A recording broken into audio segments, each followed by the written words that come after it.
नमस्कार, आप देख रहे हैं मौसम तक चैनल। मैं हूं देवेंद्र त्रिपाठी। संपूर्ण भारत में 15 फरवरी को कैसा मौसम रहेगा, आइए जानते हैं नेशनल वेदर बुलेटिन में। अगर हम शुरुआत उत्तरी भारत के क्षेत्रों की तरफ से सैटेलाइट तस्वीरों से करें तो यहां पर आप देख सकते हैं गिलगित बाल्टिस्तान और मुजफ्फराबाद से लेकर उत्तराखंड तक बादलों का लगातार फ्लो बना हुआ है, जो वेस्टर्न हिमालयन रीजन पर पहुंच रहे हैं कैस्पियन सी और मेडिटेरेनियन सी की तरफ से पश्चिमी विक्षोभ के रूप में।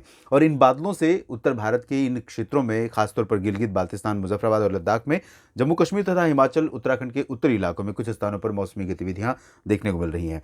अगर हम प्लेन्स की बात करें तो पंजाब, हरियाणा और राजस्थान समेत ये जो पूरा रीजन है, इन भागों में ड्राई वेदर है। और इस समय अगर आप सैटेलाइट तस्वीरों को ध्यान से देखें तो इसमें धुंध या मिस्ट नज़र आ रही है, मिस्ट की लेयर नज़र आ रही है, जो सुबह के समय और दोपहर के समय तक बनी रहती है। लेकिन इसके बावजूद पश्चिमी हवाओं के कारण लगातार आसमान साफ हो रहा है और धूप का प्रभाव अब बढ़ने लगा है। पूर्वोत्तर भारत में फिलहाल बादल बहुत कम है। दक्षिण भारत के क्षेत्रों पर भी बढ़ते हुए बादलों का जो प्रभाव था अब कम होने लगेगा, क्योंकि साइक्लोनिक सर्कुलेशन कोमोरिन रीजन को पार कर बंगाल की खाड़ी से आगे निकल गया है और अब पहुंच गया है अरब सागर के दक्षिणी भागों पर। इस वजह से यहाँ पर बादलों का प्रभाव बढ़ा है। हालांकि अभी उम्मीद यह है कि दक्षिणी बंगाल की खाड़ी के ऊपर जो सिस्टम उभर रहा है, उसके कारण दक्षिण प्रायद्वीपीय भारत के क्षेत्रों में कई जगहों पर आने वाले दिनों में व्यापक वर्षा होने की संभावना है। तो ये तो रही बात मौसमी सिस्टमों की वर्तमान। और आइए अब जानते हैं अगले 24 घंटों में किस तरह का मौसम रहेगा।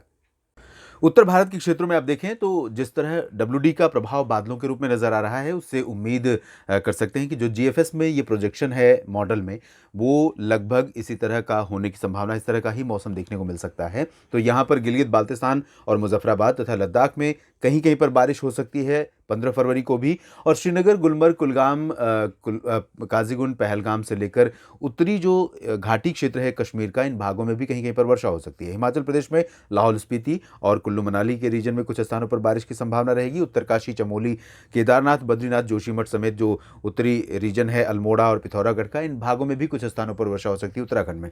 लेकिन इन तीनों राज्यों के दक्षिणी हिस्सों में मेनली ड्राई वेदर रहेगा। चाहे हम बात करें जम्मू कश्मीर में कटरा, उधमपुर और वैष्णो देवी जम्मू की, या फिर शिमला और आसपास के इलाकों की, धर्मशाला की हिमाचल प्रदेश में, और साथ ही देहरादून से लेकर नैनीताल तक ये दक्षिणी रीजन ड्राई रहेगा। उत्तर भारत के प्लेन्स की स्थिति देखिए, यहाँ पर पंजाब, हरियाणा, दिल्ली, राजस्थान के पश्चिमी और पूर्वी हिस्सों में, साथ ही साथ उत्तर प्रदेश के पश्चिमी और पूर्वी भागों में मेनली ड्राई वेदर रहेगा। लेकिन कल आपने देखा होगा कि हम लोगों ने अनुमान ये लगाया था कि सेंट्रल रीजन पर एक कॉन्फ्रेंस जोन जैसी कंडीशन बनेगी, क्योंकि अरब सागर की तरफ से हवाएं आएंगी महाराष्ट्र होते हुए मध्य प्रदेश के ऊपर, और इसी तरह से बंगाल की खाड़ी की तरफ से हवाएं पहुंचेंगी छत्तीसगढ़ को पार करने के बाद मध्य प्रदेश के ऊपर।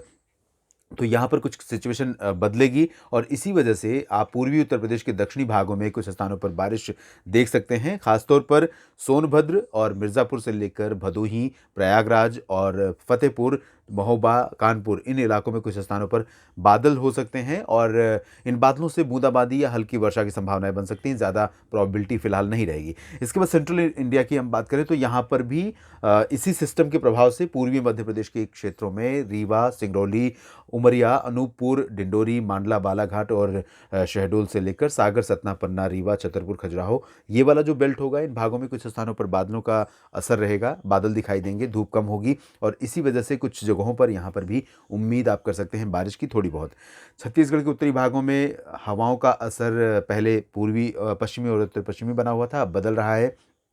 तो यहाँ पर टेम्परेचर में जो गिरावट थी दक्षिण से लेकर उत्तर तक, ये अब गिरावट बंद हो जाएगी। ओडिशा में भी तापमान में गिरावट का सिलसिला बंद हो रहा है और इससे तापमान इन सभी भागों में बढ़ने लगे हैं। और यही कंडीशन मध्य प्रदेश में भी तापमान में बढ़ोतरी के रूप में देखने को मिलेगी, क्योंकि यहाँ पर भी हवाएं अभी पश्चिमी दिशा की चल रही हैं। अगले 24 घंटों तक इसी तरह की हवाएं दक्षिणी दिशा से चल रही हैं, पश्चिमी उत्तर प्रदेश में और इधर पूर्वी उत्तर प्रदेश में। गुजरात के पूर्वी भागों में और साथ ही साथ राजकोट समेत सौराष्ट्र और कच्छ के रीजन में भी ड्राई वेदर रहेगा और यहाँ पर भी अरब सागर की तरफ से मॉइस्चर वाली हवाएं पहुंचेंगी, जिसकी वजह से यहाँ पर टेम्परेचर में थोड़ी और ग्रेजुअल इंक्रीज आप देख सकते हैं। महाराष्ट्र में कोंकण, गोवा से लेकर मध्य महाराष्ट्र और मराठवाड़ा तथा विदर्भ में भी ड्राई वेदर रहेगा। बारिश की उम्मीद लगभग सभी जगहों पर नहीं है। हालांकि नागपुर पर और आसपास के इलाकों पर कुछ जगहों पर बादल छा सकते हैं और लाइट रेन या बूंदाबांदी हो सकती है, लेकिन इसकी जो प्रोबेबिलिटी है वो बहुत कम है। और एक यहाँ मैं जिक्र करूंगा अंबिकापुर और आसपास के इलाकों में, छत्तीसगढ़ का जो उत्तरी और पश्चिमी हिस्सा है मध्य प्रदेश से सटा हुआ है, इन भागों में कुछ स्थानों पर बादल आ सकते हैं और लाइट रेन या बूंदाबांदी यहाँ पर भी हो सकती है। सेंट्रल इंडिया के बाद साउथ इंडिया की तरफ चलें तो इससे पहले गोवा की बात करें, गोवा में भी ड्राई वेदर रहेगा और कर्नाटक के उत्तरी आंतरिक हिस्सों में और साउदर्न इंटीरियर पार्ट्स में, साथ ही साथ कोस्टल रीजन में ड्राई वेदर एक्सपेक्टेड है। यहाँ पर हवाओं का रुख अभी फ़िलहाल बहुत ज़्यादा प्रभावी नहीं है, लेकिन अगले 2 दिनों में आप देखेंगे साउथ पेनिनसुलर रीजन पर काफ़ी चेंज हो सकता है वेदर में और आने वाले दिनों में तमिलनाडु से लेकर आंध्र प्रदेश और तेलंगाना तक कुछ इलाकों में बारिश की संभावनाएं बन सकती हैं। तेलंगाना में थोड़ा प्रोबेबिलिटी कम रहेगी, लेकिन आंध्र प्रदेश और कर्नाटक में प्रोबेबिलिटी बन सकती है। फिलहाल 15 फरवरी को पूरा का पूरा रीजन ड्राई रहेगा। सिर्फ और सिर्फ केरल में थोड़ी बहुत बारिश हो सकती है। तमिलनाडु, पुदुचेरी में भी ड्राई वेदर रहेगा। लक्षद्वीप में थोड़ी बहुत बारिश की संभावना रहेगी और इधर अंडमान और निकोबार द्वीप समूह के दक्षिणी हिस्सों में कई जगहों पर व्यापक वर्षा की संभावना है। उत्तरी भागों में भी 24 घंटों के बाद बारिश की गतिविधियां बढ़ सकती हैं। तो देश भर में आने वाले दिनों में कुछ इस तरह से मौसम रहेगा और अचानक क्या कुछ बदलेगा आपके शहर में, आपके राज्य में, इस पर मेरी नज़र रहेगी। लगातार ऑब्जर्व करता रहूंगा वेदर और आपको अपडेट भी करता रहूंगा। आप बने रहिएगा मौसम तक चैनल के साथ। धन्यवाद।